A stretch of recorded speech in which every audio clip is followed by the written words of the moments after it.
Okay, welcome to this episode of Bloodhound Pix. As always, I am one of your hosts, Craig. I'm Kyle. And this is Josh. In this episode, we will be discussing our Screener Spotlight segment, where we received two films. I believe both of which have been released in the States already, but they're going to be released in the UK in mid-February. And so we got to review them for Ginger Nuts of Horror, and of course we're going to talk about them. Which one do we want to go with first? The dealer's choice, Craig. Okay. Let's say, so for this one, first we'll be talking about The Owners, and then our second one will be Anti-Life, but in the States it is known as Breach, starring Bruce Willis, and Thomas Jane has a nice little cameo in it. But so let's go on to The Owners, which, Kyle, would you give us the okay rundown of what it's about? Basically, the girl from Game of Thrones, Maisie Williams, her ne'er-do-well boyfriend, and these sleazy British gentlemen. I think it's supposed to be in the 80s, but it's not entirely clear. There's an old TV and VCR in this. Anyways, they're staking out a mansion that some doctor lives in to rip off his fortune, because one of the guys' mother is the housekeeper there. They can't find the money, can't get into the safe, so they stick around till the doctor and his wife come home and hold them hostage. But there's twists and turns. The hunter becomes the hunted. And I feel like that's, whatever, enough of a synopsis. Yeah. Yeah. Go for it. So for me, I don't know what I was expecting going in, because there's been a lot of movies with similar plots to this right now that have come out, or it feels kind of initially from the premise like the English version of Don't Breathe in a way, or something but I really like the aspect that it is kind of all of these characters that don't fit like if this was made, I think, as an American movie, you would have a bunch of really good-looking people being good-looking and doing all this whatever they do, where this kind of has these very unique characters and these kind of, I don't know, unique perspectives where they actually develop the characters, I think, is what I liked about it. It's just not this run-of-the-mill thing. I like the twists and turns. Some of the plot stuff towards the end and the reveals don't necessarily fit in my mind, but I think it's fun, and for people watching it, and it's kind of fun, and you're kind of just watching, in the same way that Tales from the Crypt is, or stuff like that, where it's a bunch of bad people facing other bad people and going from there. Yeah, I mean, Josh and I were talking about it before you got here, but I felt the same way to an extent. Like, it definitely was solidly made and everything, but I do feel like part of the problem, on top of, like, there's definitely plot issues that come in, and there's nothing, it's like, it's well done, but it's all stuff we've kind of seen before. Yeah.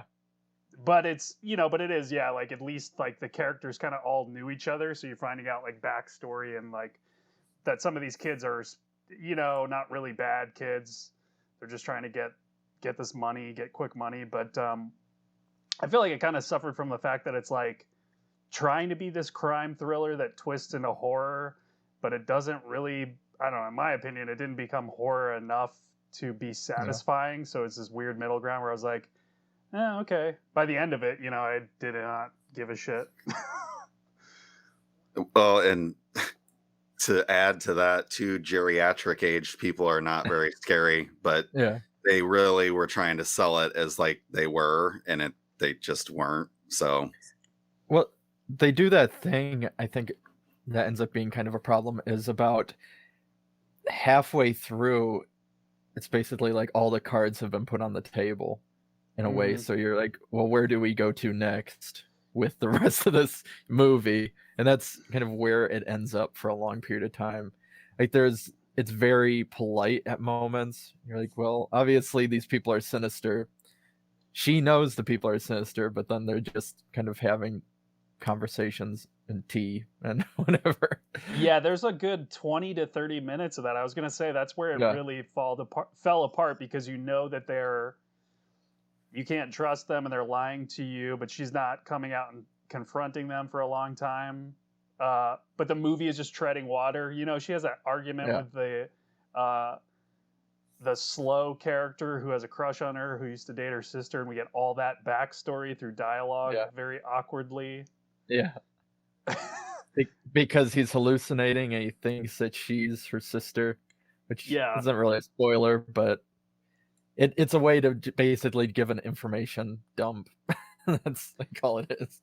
There's also a really weird thing that I do want to point out where the aspect ratio shifts, where the old people... Yeah, what the fuck was that about?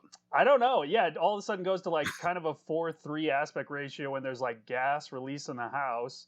Yeah. And I was wondering if it was supposed to be, you know, if we're switching perspective of characters, or it's supposed to be for a reason because they're disoriented because of the gas, but then it stays that aspect ratio up till the last little epilogue thing. Yeah.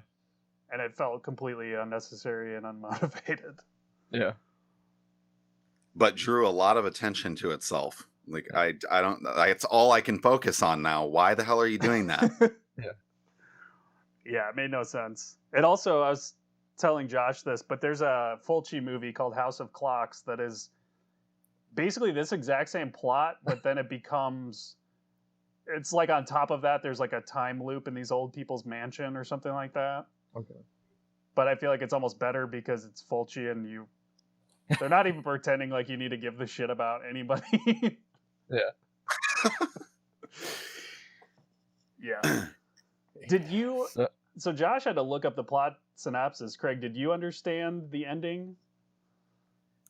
Yeah, they just didn't give enough of... I don't know. Again, it's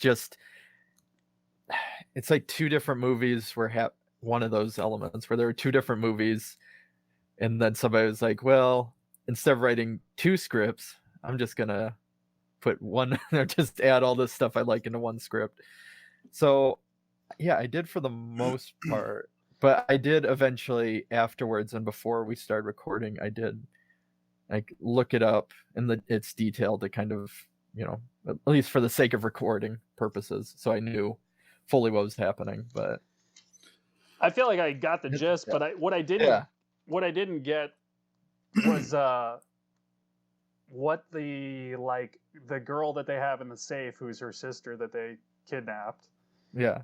Like, is she a cannibal? You know, because like at the end they put that guy in there and it's like sinister, but I'm like, I don't know what's going on. Because it's that. So and did she not look like super young too? Well, they made her look that way, like the child or something that they lost. But so spoiler, I guess, that we're spoiling this shit. Yeah. We're gonna spoil the hell out of everything, motherfuckers. So there's something, especially when he shoots the gun. I won't give as much information, that it's hinted that he made a deal with them that he would give them another girl or something. I think it was that he would give them Mary or something like that in return, but then they decided they didn't want Mary. So then it was like he got to live with, I think he just got to be with Jane or something. Yeah, but you know what I mean? Like the filmmaking of that plays as if he's in like the lion's den. It's not, you know, like the notes on the soundtrack are not, oh, this guy made a deal with the devil. It's like, this guy's going to get viciously killed now. I don't know. There was a lot of that where I was like, what you're doing isn't consistent with the story that you wrote. No, I thought the same thing, I think. Because it was supposed to be more of he was doing this all because he found out that she was captured, but he loved her so much that he was like playing along with it, or I don't know. He would do anything for love. Yeah, but not that. But not that. Yeah. I don't know. I mean, I think the characters are like the characters' kind of uniqueness are what sold it, are really the only selling factor for me. in terms of, and I almost wish that went longer, because that kind of unravels really quickly in terms of like getting rid of, you know, at least 2 of the 4 of them right off the bat, basically. Yeah. I think it was unsatisfying. Okay. So next up, we have Breach, or as we are reviewing it, I believe it will be under Anti-Life, the sci-fi horror thriller that Josh is going to give the synopsis for because it has Thomas Jane, and he's going to want to talk about that. Yeah, okay. So, stop me if you've heard a premise that sounds an awful lot like this before. Something along the lines of it's the future, I guess. Not that that's really that important, but basically the Earth is dying out, and so people in the future, or a select few people in the future, get to travel through space to what do they even call it? Earth 2. Is Earth it Earth 2? Or was it New I Earth? I couldn't remember. I think they said Jason both. X. Yeah. But anyway, so there's another Earth. These people are gonna, take this ship there, and it takes like 6 months to travel. And this ragtag group of people aboard this ship, crew members, must fight an alien fucking stowaway. Damn. Sounds really familiar. I've never heard of that. Not in 1979, no. Yeah. I was thinking it was like something in 1979 too. Well, I know I watched the whole time I was watching it before you get into the synopsis thinking, man, I actually enjoyed Pandorum. This is almost like Pandorum. Just not as good. And I know I'm one of the few people that actually likes Pandorum. Yes, you definitely are. So this is just an alien ripoff, like through and through, in so many fucking ways. It was perfectly entertaining. Yeah, I mean, there is an alien type life form, but essentially when it infects, basically it's like a slug, right? So when it infects people, they essentially turn into zombies, which is weird, but okay, sure. And it is just recycling Alien like 110%. And it was, Thomas Jane is, definitely one of my favorite actors of all time, if not my favorite. So this is the second screener in a row, not counting The Owners, where we got a new Thomas Jane film. This one was better. And his character in Anti-Life or Breach, whatever you want to call it, is just goddamn amazing. So to me, this film was perfectly fine. It was extremely entertaining to me. I haven't seen Bruce Willis awake in a movie for a long time. And in this one, he seemed to be enjoying himself. Like the character he plays is actually, I don't know, to me, one of his better, especially more recent roles. The character is just drunk all the time. I wonder if he was in real life, because he did seem to be kind of enjoying, everything that he was doing. I did think it was hilarious. I thought for sure that he was going to die. And then when he didn't, I was like, he had to have told them that I'll do your fucking movie, but I'm not going to get killed. Because then, of course, it's at the end of the film when you think that perhaps the character Bruce Willis plays is dead, but he's not. And then he, of course, gets to spout even more dialogue, chew more scenery. So yeah, I thought this movie was great. It's like, it reminded me of like something that Asylum would produce, but it was a little more high quality even than that. They essentially, the entire film takes place on the ship set. which who the fuck knows where that was or what it was, but you know what I'm saying. So it was really kind of a low budget type affair with not so great visual effects, but it was perfectly fine to me, and it was much better than the other film we watched. And that doesn't even include the fact that it had Thomas Jane in it, but that definitely knocks it over the top. So I actually, it's funny you say that, because as I was watching it, I told Kyle, I said, this is actually, he's still not, as he was in the 90s or whatever period, but this is like Bruce Willis trying at least a little more than some of the action movies I've seen recently. I'm glad you can kind of concur on that, because Kyle said he hasn't seen any recent Bruce Willis to know what I'm talking about. I said, Craig, did you say Willis isn't phoning it in? Because they forgot to frame out the phone. But he did win me over by the end of it, to be honest. But also, I'm like, I guess at this point in his career, this is Bruce Willis trying. I mean, so one thing that I was going to mention, I'm trying to fucking look it up as fast as I can.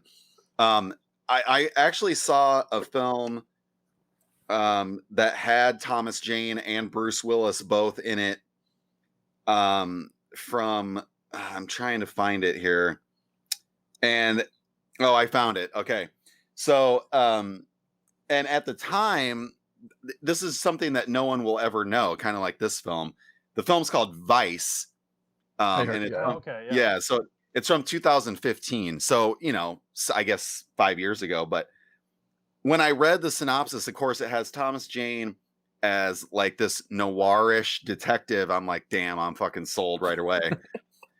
But in this movie, Bruce Willis is like the villain character, and I swear he was asleep through every scene he was in, and he was always sitting down. In every scene he was in, he was sitting down at a desk.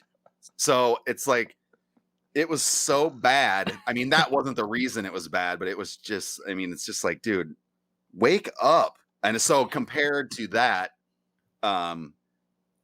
Anti-Life / Breach, I mean, it was much better performance. Yeah, I don't so think yeah. Go ahead, Greg. Oh, no, I was going to say, so until the lead up, I actually didn't mind at all. It was, I think, when all the people started getting infected and the actions really took place, that's when it's, I don't know, when you start seeing, all the fake effects and everything, that kind of got me more. But it has surprisingly a nice build up until that, even that first, there's the first guy that gets affected, he blows up, then the other one, and then they're trying to find him, or Blue, I think was his name. But it's a pretty nice build, and it actually lets you kind of get to know these characters and stuff like that. And I guess part of a plot device is that the main character, not Bruce Willis, even though he's the, this name, he is the father of the admiral's, is it the admiral or general? Admiral. Yeah, Admiral Thomas Jane. Can't remember. There's Zap Brannigan, as Kyle was saying. It's his daughter, and he's the father of her unborn child, and she's currently in cryo sleep pretty much the whole entire movie, along with thousands of other people that are important. So basically, for the 6 months, it's just supposed to be this one crew that is watching these thousands upon thousands of people that are all in cryo sleep. And the main character is a stowaway as a janitor.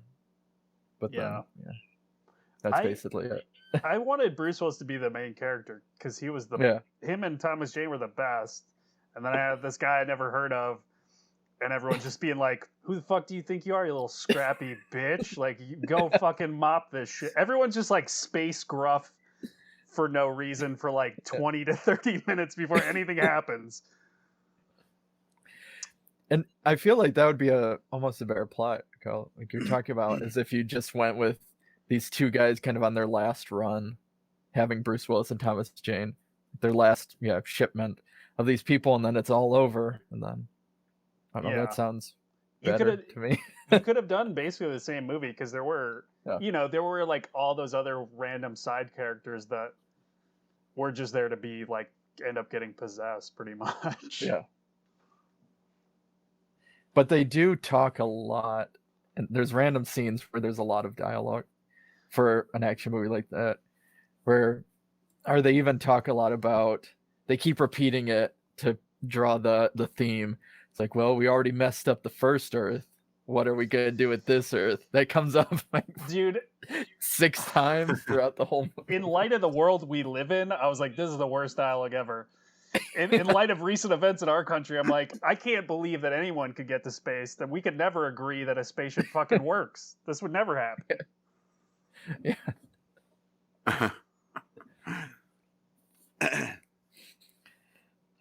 So that is Anti-Life, aka Breach, unless Josh has anything else he wants to say on it. I don't know. I mean, I think we pretty much covered it. I didn't mean to like degrade this movie in any way by comparing it to something that Asylum would make, but and I did say that it's a little higher quality than that. One other thing that was kind of weird to me was, there was obviously a lot of action-y type sequences with these infected, basically zombies that were virtually indestructible. They could not be killed until they figure out this secret way of doing it, which I won't tell you because you're going to want to find out yourself. But the sequences were directed in such a way that it was almost confusing every time one was on, like the real action heavy stuff, where it was just like, I have no idea what is going on. And Kyle and I were talking about this too, and it's like, well, I guess it doesn't really matter. People are going to explode. People are getting shot. What the fuck ever. So yeah, this movie is definitely worth your time. 5 stars. Yeah. I mean, I'd give it 4 for sure. All right. And Thomas Jane. If Thomas Jane wasn't in it, I'd probably give it 3. That's his big thing lately, is he's just kind of pulling like he'll be in all the cameo roles in all of these like low budget action movies anymore. He's the best part. And the unfortunate thing is he is the best part, especially after. So like he's literally in the very beginning for 120 seconds. Yeah. And then you don't see him again until minute 100 or something. Yeah. So he's in cryostasis for this trip too. And he gets woken up to deal with all of these fucking zombies. And he basically, has no idea what's going on. And so he's fed this information that the ship's being taken over by this alien, blah, blah, blah, blah, blah. And he's basically just like, well, we're just going to go and fucking kill all of those motherfuckers and shoot everything. So, yeah, I mean, it was great. Yeah. Yeah. Enough Thomas Jane. Yeah.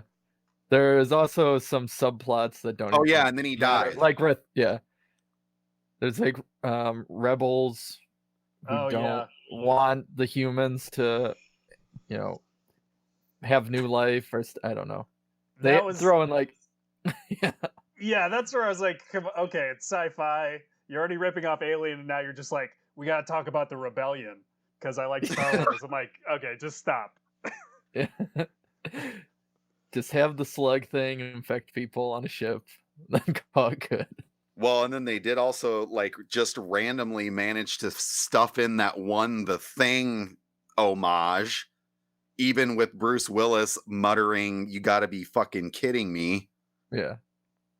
Which was so fucking random. It's like, yeah, we get it. It's doing the same thing as The Thing. You don't need to say that. It's like I'm surprised there wasn't like some direct line of dialogue used from Alien too. Yeah. No, we get it. I know what you're doing. It probably would have been better if they just copied and pasted a bunch of lines from other movies all together. Well, especially if it was like multiple. I would have rather liked to see, as we were talking about, Willis, Jane, and then them just making the moonshine that they were doing on the ship. Which, yeah, awesome. That's a whole part of the, time, I guess, to burn minutes and make it feature length, is they put a lot of focus on them making moonshine. Hey, you know what? It kept Bruce Willis happy, so they should have spent even more time doing that. I hope that was a Bruce Willis thing. Like, yeah, no, we gotta add a scene where I make some space moonshine. That's what my character would do. But and you need to make sure it's real, because I'm gonna drink it. Yeah. So that was our screener spotlight. Thank you so much for listening. If possible, I don't know if we could say it and Kyle can cut it out if it doesn't end up working out, but we may be getting the Wrong Turn reboot to talk about for the next one, but we'll see, because we were offered some other ones too, and then they didn't let us have them. So they're not going to give the Wrong Turn reboot screener to just anyone. Yeah. No, it's not the way it works. But thank you for listening to this episode, and yeah, we'll see you next time. Have a great day. Yep. Later. Bloodhound Pix podcast is part of the Morbidly Beautiful podcast network. Produced by Josh Lee, Craig Draheim, and Kyle Hintz. Music by Raymond Seed. Editing by Kyle Hintz.